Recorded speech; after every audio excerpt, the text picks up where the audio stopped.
만일 내 아이가 학교에서 다른 아이한테 얻어맞고 돌아왔다면 내 마음은 어떨까요? 나는 내 아이를 나와 동시합니다. 그래서 당장 그 아이를 찾아가 때려주고 싶은 충동이 일어납니다. 얻어맞는다는 생각은 때린다는 생각과 짝이기 때문에 얻어맞았다는 생각을 내가 붙들고 있으면 자연히 때리고 싶다는 생각으로 상쇄시켜버리고 싶은 충동이 올라오는 것입니다.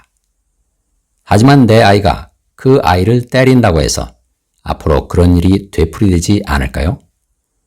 그 아이는 왜 내 아이를 때렸을까요? 아마 부모나 어떤 다른 아이한테 얻어맞아서 누군가를 때리고 싶었을 것입니다. 얻어맞지 않았다면 때리고 싶지 않았을 것입니다. 그 아이도 얻어맞았을 때 내 아이와 똑같은 아픔을 느꼈을 것입니다.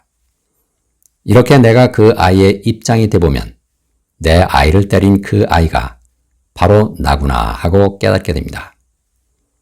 그 순간 내 마음은 증오 대신 사랑과 연민으로 차오르고 내가 그 아이를 때리지 않아도 내 아픔이 스스로 사라지는 걸 느끼게 됩니다. 아픔을 치유할 수 있는 건 사랑과 연민입니다. 증오는 나 자신을 피폐화시킵니다. 하지만 내가 얻어맞았다는 한쪽 생각을 나와 동시에 붙잡고 있으면 짝이 되는 때리고 싶다는 생각을 떨쳐버릴 수 없습니다. 그래서 나와 똑같은 아픔을 가진 사람을 만나 서로 얻어맞고 때리는 고통스러운 놀이를 대를 이어가며 되풀이하게 됩니다. 상대의 입장에서 바라보면 왜 상대가 나구나 하고 느끼게 될까요? 나는 얻어맞으면 때리고 싶어집니다. 나는 짝이 되는 생각으로 묶여있는 존재입니다. 상대도 역시 얻어맞으면 때리고 싶어집니다. 그도 역시 짝이 되는 생각으로 묶여있는 존재입니다. 짝이 되는 생각은 어디서 떠오릅니까? 텅 빈 마음속에서 떠오릅니다. 나도 텅 빈 마음속에서 떠오르는 한 쌍의 생각으로 묶여있는 존재이고 그도 역시 텅 빈 마음속에서 떠오르는 한 쌍의 생각으로 묶여있는 존재입니다. 그래서 상대의 입장에서 바라보는 순간 나를 묶고 있는 한 쌍의 생각에서 벗어나 생각에 묶인 채 살아가는 상대의 아픔을 텅 빈 마음으로 느낄 수 있게 됩니다. 모든 사람이 텅 빈 무한한 하나의 마음속에서 짝이 되는 생각을 붙들고 태어납니다. 무한한 시야를 가진 텅 빈 마음이 시야를 좁혀 나라는 생각을 붙잡는 순간 몸으로 분리된 개체 나가 생깁니다. 나라는 생각은 너라는 생각을 빌려 생깁니다. 그래서 1000명의 나가 생기면 1000명의 너도 생깁니다. 몸을 가진 개체 나의 입장에서 바라보면 내 몸이 아닌 모든 사람들과 모든 사물들이 내 몸 밖의 세상입니다. 그래서 모든 사람들이 각기 몸을 나와 동시하며 세상과 분리된 존재로 살아갑니다. 하지만 상대의 시각으로 바라보는 순간 나는 다시 생각을 벗어난 텅 빈 마음으로 돌아가 상대가 곧 나임을 알게 됩니다. 생각을 붙들고 살면 자연히 생각의 세계 속에 갇혀 살게 됩니다. 생각의 세계는 나와 너, 남자와 여자, 간다와 온다, 준다와 받는다, 때린다와 맞는다 등 짝이 되는 생각으로 창조됩니다. 양쪽 생각을 있는 그대로 받아들이면 상쇄돼 나는 텅 빈 마음이 됩니다. 하지만 예컨대 공격받는다는 한쪽 생각을 두렵다고 억눌러버리면 짝이 되는 공격한다는 반대쪽 생각도 함께 억눌리게 됩니다. 그래서 모든 사람들의 무의식 속엔 수많은 짝이 되는 생각들이 창조해낸 풀리지 않은 상황들이 억눌려 있습니다. 하지만 공격받는다는 한쪽 생각만 붙들고 있으면 공격한다는 반대쪽 생각도 함께 붙들고 있음을 스스로는 알아차릴 수 없습니다. 그래서 내가 알아차리지 못한 공격한다는 생각을 붙들고 있는 다른 사람이 내 눈앞에 나타나 나에게 공격을 하게 됩니다. 그래야 나는 그를 통해 내가 공격한다는 생각을 붙들고 있구나 하고 알아차리게 됩니다. 그래서 내 눈에 거슬리는 상대는 내가 붙들고 있는 생각의 반대쪽 생각을 보여주는 거울입니다. 몸을 갖고 태어나는 모든 사람들이 생각의 세계 속에 갇혀 살아갑니다. 이렇게 생각의 세계 속에 갇혀버리면 그 속에서 수백 년, 수천 년간 돌고 돌게 됩니다. 한 구독자가 보내온 사례입니다.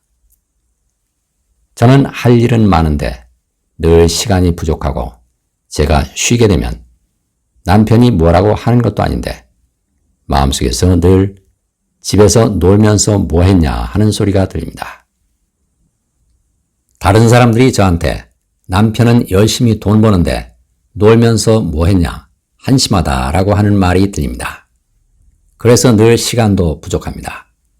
오늘도 아이를 어린이집에 보내고 거울 명상하는데 숨이 잘 쉬어지지 않고 답답해서 정말 힘이 들었습니다.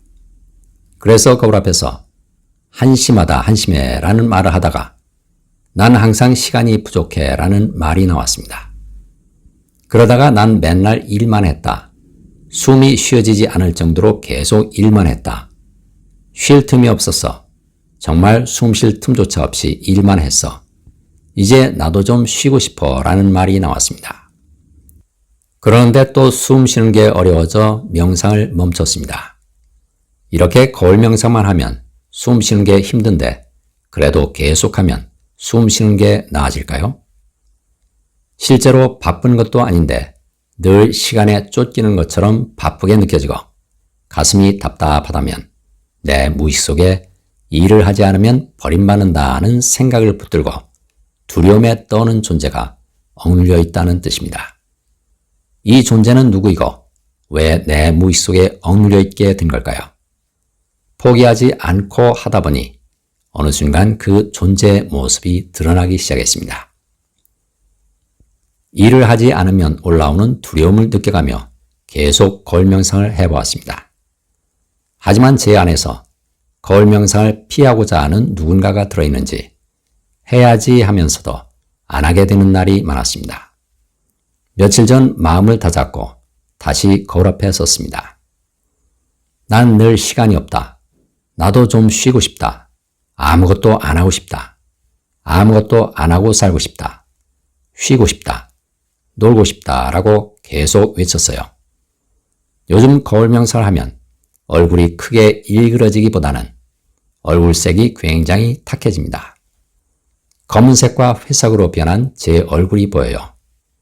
그렇게 외치며 내 얼굴을 보는데 순간적으로 정말 예쁘게 생긴 여자아이가 노비 차림으로 걸레질을 하고 있는 게 보였습니다.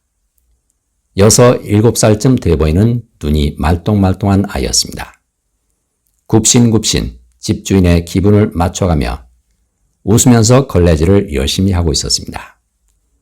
모든 게 다 보이진 않았지만 저 멀리서는 그 아이 또래의 다른 아이들이 재밌게 놀고 있었어요. 아이가 너무 예쁜데 그 예쁜 아이가 다른 아이들과 어울리지 못하고 일만 해야 하는 노비로 살아가는 게 너무 불쌍해서 울었습니다. 그 장면은 잠시 보였다가 사라졌습니다. 며칠 뒤 남편에게 난 집안일 하기 싫다. 집안일이 끝이 없다. 하루에 하나씩이라도 도와달라. 안 힘든 척 한 거지 안 힘든 게 아니다. 나는 혼자 다 못해 라고 말했습니다. 그러자 남편은 저에게 한꺼번에 못하면 하나씩 하면 되지. 내가 다 하라고 한 거 아니잖아. 그걸로 그렇게 스트레스 받지 마라고 했습니다.